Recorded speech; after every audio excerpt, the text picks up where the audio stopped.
Welcome back to Shaw Spotlight.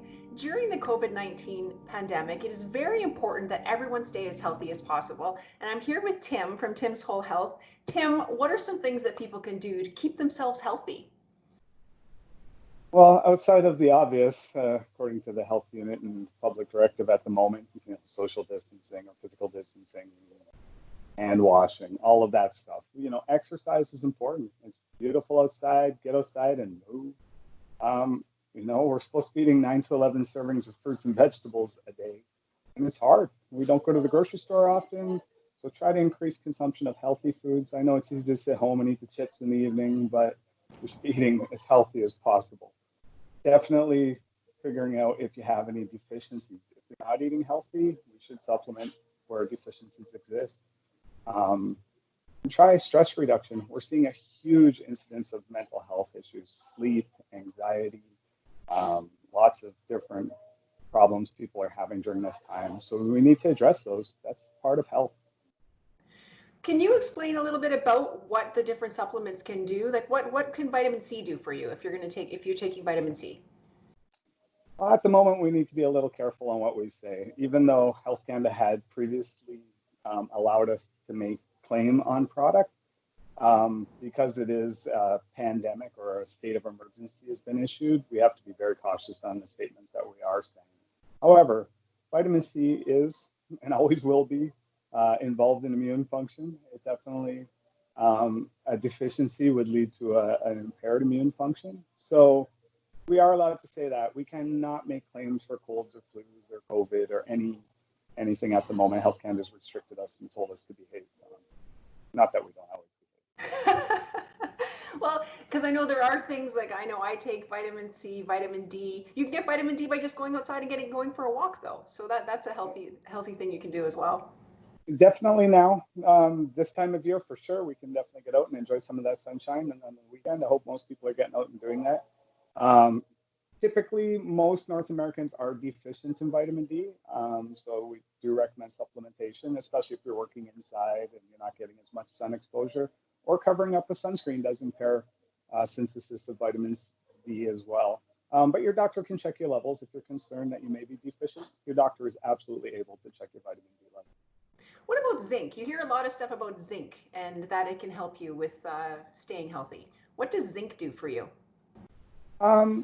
Zinc is again involved in skin health and immune system health. It's a cofactor in serotonin for happiness. Like it is involved in many enzymes in the body, including immune function. It's extremely hard to get through food, right? Oysters, pumpkin seeds, those are the not a lot of people eating oysters and pumpkin seeds. So that's the thing. And not only that, but our food is processed, it's refined, it's grown in unknown soil conditions. So whether it exists in those foods, there's a lot of variables there as well.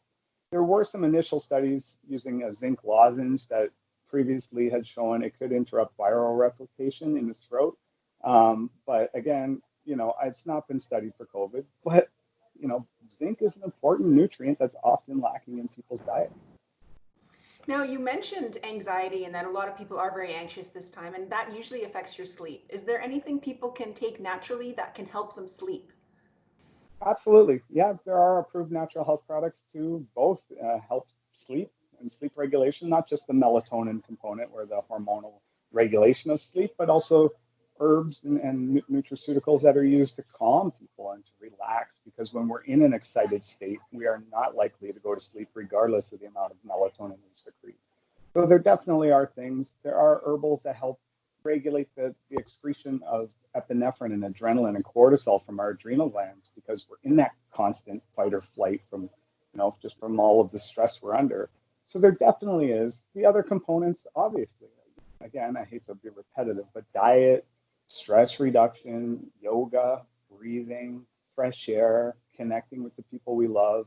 We need to do those components as well. We can't just tell the body whether my herbal supplements or a doctor's prescription medication just to shut up all the time. We need to, start correcting the cause, which is stress.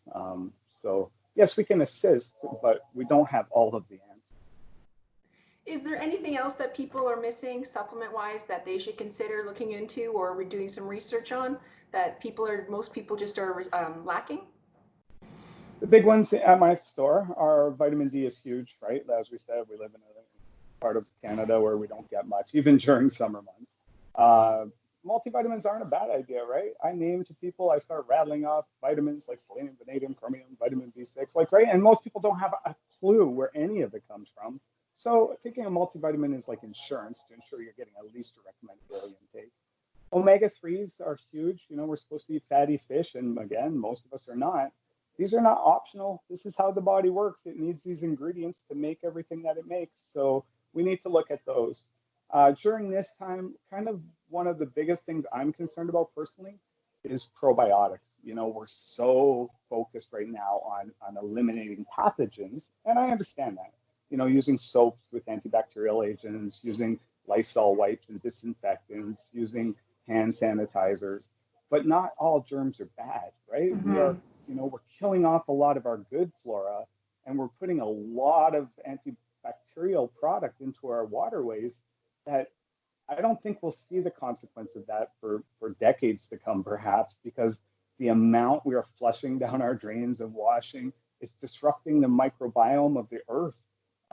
So again, these probiotic organisms that live in us are beneficial to us. So if we're disrupting them, we probably should replace them.